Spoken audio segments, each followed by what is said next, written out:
ನೋಡಿ, ಗೋವು ಕಳ್ಳರ ಹಾವಳಿಗೆ ಈಗ ಶಿವಮೊಗ್ಗ ಬೆಚ್ಚಬಿದ್ದಿದೆ. ಗೋವುಗಳ ರಕ್ಷಣೆಗೆ ಮುಂದಾದವರ ಮೇಲೆ ಹಲ್ಲೆ ಮಾಡಲಾಗಿದೆ. ಶಿವಮೊಗ್ಗದ ಸಾಗರದ ಶಿಕಾರಿಪುರ ರಸ್ತೆಯಲ್ಲಿ ಘಟನೆ ನಡೆದಿರುವಂಥದ್ದು. ರಾತ್ರಿ ಗೋವುಗಳನ್ನ ರಕ್ಷಣೆ ಮಾಡಲು ಮುಂದಾದವರ ಮೇಲೆ ಹಲ್ಲೆ ನಡೆಸಲಾಗಿದೆ. ಗೋವು ಕಳ್ಳರ ಹಾವಳಿಗೆ ಶಿವಮೊಗ್ಗ ಈಗ ಬೆಚ್ಚಬಿದ್ದಿರುವಂಥದ್ದು. ಗೋವುಗಳ ರಕ್ಷಣೆಗೆ ಮುಂದಾದವರ ಮೇಲೆ ಹಲ್ಲೆ ಮಾಡಲಾಗಿದೆ. ಇಲ್ಲಿ ಶಿವಮೊಗ್ಗದ ಸಾಗರ ಶಿಕಾರಿಪುರ ರಸ್ತೆಯಲ್ಲಿ ತಡರಾತ್ರಿ ಈ ಘಟನೆ ನಡೆದಿದೆ. ಹರತಾಳು ಬಳಿ ತಡರಾತ್ರಿ ನಡೆದಿತ್ತು ಗೋವುಗಳ ಕಳ್ಳತನ. ಸುದ್ದಿ ತಿಳಿದು ಚೇಸ್ ಮಾಡಿದಂತಹ ಬಜರಂಗದಳ ಕಾರ್ಯಕರ್ತರು ನೋಡಿ, ಆ ವೇಳೆ ಡೆಡ್ಲಿ ಅಟ್ಯಾಕ್ ಮಾಡಲಾಗಿದೆ. ಕಾರುಗಳು ಜಖಮ್ ಆಗಿದೆ. ಗೋವುಗಳ ರಕ್ಷಣೆಗೆ ಬಂದವರ ಮೇಲೆ ಡೆಡ್ಲಿ ಅಟ್ಯಾಕ್ ಮಾಡಿರುವಂಥದ್ದು. ಚಂದನ್, ಕಿರಣ್, ಅಭಿಲಾಷ್ಗೆ ಹಿಗ್ಗಾಮುಗ್ಗ ಥಳಿಸಿದ್ದಾರೆ.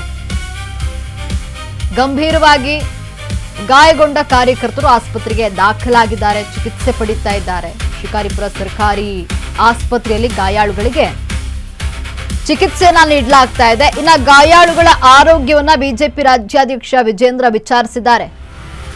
ನೋಡಿ, ಶಿವಮೊಗ್ಗದಲ್ಲಿ ಗೋವು ಕಳ್ಳರ ಹಾವಳಿ ಹೆಚ್ಚಾಗಿದ್ದು ಶಿವಮೊಗ್ಗ ಜನ ಬೆಚ್ಚಬಿದ್ದಿದ್ದಾರೆ. ಗೋವುಗಳನ್ನ ರಕ್ಷಣೆಗೆ ಮುಂದಾದವರ ಮೇಲೆ ಹಲ್ಲೆ ಮಾಡಲಾಗಿದೆ. ನಿನ್ನೆ ಮಧ್ಯರಾತ್ರಿ ಹರ್ತಾಳ ಹತ್ರ ಕೆಲವು ದುಷ್ಕರ್ಮಿಗಳು ಏನು ಗೋವುಗಳನ್ನ ಹೇರ್ಕೊಂಡು ಹೋಗ್ತಾ ಇದ್ದಂತ ಸಂದರ್ಭದಲ್ಲಿ ಅಲ್ಲಿನ ನಮ್ಮ ಬಜರಂಗ ದಳದ ಕಾರ್ಯಕರ್ತ ಚಂದನ್ ಅವ್ರ ಮನೆಯಲ್ಲೇನೆ ಈ ಗೋವುಗಳನ್ನ ಅಪಹರಿಸ್ಕೊಂಡು ಹೊರಟಿರ್ತಕ್ಕಂಥದ್ದು.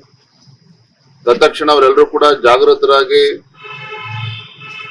ಚಂದನ್ ಅವರು, ಕಿರಣ್ ಅವರು, ಅಭಿಲಾಷ್ ಅವರು ಇವರೆಲ್ಲರೂ ಕೂಡ ಆ ವೆಹಿಕಲ್ ಅನ್ನು ಚೇಂಜ್ ಮಾಡ್ತಾರೆ. ಯಾವ ವಾಹನದಲ್ಲಿ, ಪಿಕಪ್ ವಾಹನದಲ್ಲಿ ಗೋಗಳನ್ನ ಕಟ್ಕೊಂಡು ಹೊರಟಿದ್ರು. ಚೇಂಜ್ ಮಾಡಿದಾಗ ಎಷ್ಟು ವ್ಯವಸ್ಥಿತವಾಗಿ ಇದನ್ನ ಮಾಡಿದ್ದಾರೆ ಅಂತ ಹೇಳಿದ್ರೆ, ಅಲ್ಲಿ ಪೊಲೀಸ್ ಚೆಕಪ್ ಪಾಯಿಂಟ್ ಅಲ್ಲೂ ಕೂಡ ವೆಹಿಕಲ್ ಅನ್ನು ನಿಲ್ಲಿಸದೇನೆ ಇವ್ರ ವೆಹಿಕಲ್ ಅನ್ನು ಚೇಂಜ್ ಕೂಡ ಮಾಡಿದ್ದಾರೆ. ಈ ಕಡೆಯಿಂದ ಮತ್ತೆ 2-3 ತಂಡಗಳು ಬಂದು ನಮ್ಮ ಬಜರಂಗ ದಳ ಕಾರ್ಯಕರ್ತರ ಮೇಲೆ ಮಾರಣಾಂತಿಕ ಹಲ್ಲೆ ಮಾಡುವಂತ ಪ್ರಯತ್ನವೂ ಕೂಡ ಆಗಿದೆ. ಇಂತ ಗಂಭೀರವಾಗಿರ್ತಕ್ಕಂಥ ಪ್ರಕರಣ ಇವತ್ತು ಒಂದ್ ಕಡೆ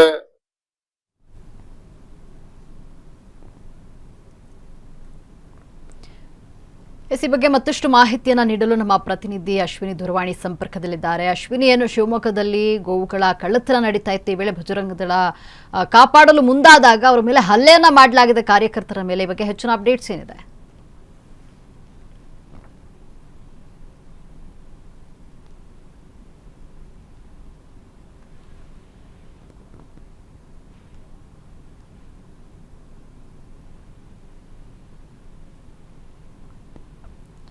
ಎಸ್, ಕರೆ ಕಡಿತಗೊಂಡಿರುವಂಥದ್ದು. ಏನು ನೋಡಿ, ಶಿವಮೊಗ್ಗದಲ್ಲಿ ಗೋವು ಕಳ್ಳತನಕ್ಕೆ ಮುಂದಾಗಿದ್ದಾರೆ. ಈ ವೇಳೆ ಬಜರಂಗ ದಳ ಕಾರ್ಯಕರ್ತರು ತಡೆಯಲು ಮುಂದಾದಾಗ ಅವರುಗಳ ಮೇಲೆ ಹಲ್ಲೆಯನ್ನು ಮಾಡಲಾಗಿರುವಂಥದ್ದು, ಜೊತೆಗೆ ಕಾರುಗಳನ್ನು ಜಖಮ್ ಮಾಡಿರುವಂಥದ್ದು. ಈಗ ಸುದ್ದಿ ತಿಳಿದು ಚೇಸ್ ಮಾಡಲು ಮುಂದಾದಂತಹ ಕಾರ್ಯಕರ್ತರ ಮೇಲೆ ಹಲ್ಲೆ ಮಾಡಿದ್ದಾರೆ. ಎಸ್, ನೋಡಿ, ಈ ಬಗ್ಗೆ ಮತ್ತಷ್ಟು ಮಾಹಿತಿಯನ್ನು ನೀಡಲು ನಮ್ಮ ಪ್ರತಿನಿಧಿ ಅಶ್ವಿನಿ ದೂರವಾಣಿ ಸಂಪರ್ಕದಲ್ಲಿದ್ದಾರೆ. ಅಶ್ವಿನಿ, ಏನು ಶಿವಮೊಗ್ಗದಲ್ಲಿ ಗೋವು ಕಳ್ಳತನಕ್ಕೆ ಮುಂದಾದವರನ್ನ ಚೇಸ್ ಮಾಡಿ ಹಿಡಿಯಲು ಹೋದಂತಹ ಬಜರಂಗ ದಳ ಕಾರ್ಯಕರ್ತರ ಮೇಲೆ ಹಲ್ಲೆ ಮಾಡಲಾಗಿರುವಂಥದ್ದು, ಈ ಬಗ್ಗೆ ಹೆಚ್ಚಿನ ಅಪ್ಡೇಟ್ಸ್ ಏನಾದರೂ ಇದೆಯಾ? ಎಸ್ ಲಕ್ಷ್ಮಿ, ಏನು ಇತ್ತೀಚಿನ ದಿನಗಳಲ್ಲಿ ಏನು ಕಳೆದ ತಿಂಗಳು ಅಷ್ಟೇ ಏನು ಇದೇ ರೀತಿ ಗೋ ಕಳ್ಳತನ ಕಾರ್ನಲ್ಲಿ, ಅದು ಐಷಾರಾಮಿ ಕಾರ್ಗಳಲ್ಲಿ ಕಳ್ಳತನ ನಡೀತಾ ಇದೆ ಅನ್ನೋ ಆರೋಪ ಹಿಂದಿನಿಂದಲೂ ಕೇಳಿ ಬರ್ತಾ ಇದೆ. ಇದೇ ರೀತಿ ಘಟನೆ ಕಳೆದ ತಿಂಗಳು ಅಷ್ಟೇ ಏನು ಇದೇ ರಿಪ್ಪನ್ಪೇಟೆ ಭಾಗದಲ್ಲಿ ನಡೆದಿತ್ತು ಅಂತಾನೆ ಹೇಳ್ಬೋದು. ಈಗ ಮತ್ತೆ ಏನು ರಿಪ್ಪನ್ಪೇಟೆಯ ಸಮೀಪದಲ್ಲಿರುವ ಹರ್ತಾಳು ಗ್ರಾಮದಲ್ಲಿ ನಿನ್ನೆ ರಾತ್ರಿ ಬಜರಂಗ ದಳ ಕಾರ್ಯಕರ್ತರ ಮೇಲೆ ಹಲ್ಲೆ ನಡೆದಿದೆ ಅಂತಾನೆ ಹೇಳ್ಬೋದು. ಏನು ಚೇಸ್ ಮಾಡಿರ್ತಾರೆ, ಸಿನಿಮೀಯ ರೀತಿಯಲ್ಲಿ ಗೋ ಕಳ್ಳತನ ಮಾಡಲು ಕಾರ್ನಲ್ಲಿ ಬಂದಂತವ್ರನ್ನ ಅಟ್ಯಾಕ್ ಮಾಡಲು ಅಂದ್ರೆ ಅವ್ರನ್ನ ಹಿಡಿಲಿಕ್ಕೆ ಹೋದ ಟೈಮ್ ಅಲ್ಲಿ ಏನು ಗೋಕಳ್ಳರ ಇನ್ನೊಂದು ಗ್ಯಾಂಗ್ ಗಳಿಗೆ ಕರೆ ಮಾಡಿ ಕರೆಸಿ ಏನು ಈ ಬಜರಂಗ ದಳ ಕಾರ್ಯಕರ್ತರ ಮೇಲೆ ಹಲ್ಲೆ ನಡೆಸಿದ್ದಾರೆ ಎಂಬ ಆರೋಪ ಸಹ ಕೇಳಿ ಬಂದಿದೆ. ಅಲ್ಲದೆ ಈಗ ಹಲ್ಲೆಗೊಳಗಾಗಿರುವಂತಹ ಚಂದನ್ ಅಂತ ಇರ್ಬೋದು, ಮತ್ತಿಬ್ಬರನ್ನ ಏನು ಈಗಾಗಲೇ ಆಸ್ಪತ್ರೆಗೆ ದಾಖಲಿಸಿ ಚಿಕಿತ್ಸೆಯನ್ನ ಕೊಡಲಾಗ್ತಾ ಇದೆ ಲಕ್ಷ್ಮಿ.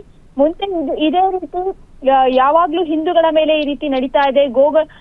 ಗೋ ಸಾಗಾಣಿಕೆ ಇರ್ಬೋದು, ಗೋ ಹತ್ಯೆ ನಿಷೇಧ ಕಾಯ್ದೆ ಜಾರಿ ಇದ್ರೂ ಕೂಡ ಈ ರೀತಿಯ ಘಟನೆಗಳು ಮರುಕಳಿಸ್ತಾ ಇದೆ ಮಲೆನಾಡಿನಲ್ಲಿ ಅಂತ ಈಗ ಬಿಜೆಪಿ ಕಾರ್ಯಕರ್ತರು ಹಾಗೂ ಬಜರಂಗ ದಳ ಕಾರ್ಯಕರ್ತರು ಎಲ್ಲರೂ ಇದರ ವಿರುದ್ಧ ಆಕ್ರೋಶವನ್ನ ವ್ಯಕ್ತಪಡಿಸ್ತಾ ಇದ್ದಾರೆ ಅಂತಾನೆ ಹೇಳ್ಬೋದಾಗಿದೆ ಲಕ್ಷ್ಮಿ. ಧನ್ಯವಾದ ಅಶ್ವಿನಿ ನಿಮ್ಮೆಲ್ಲ ಮಾಹಿತಿಗಾಗಿ.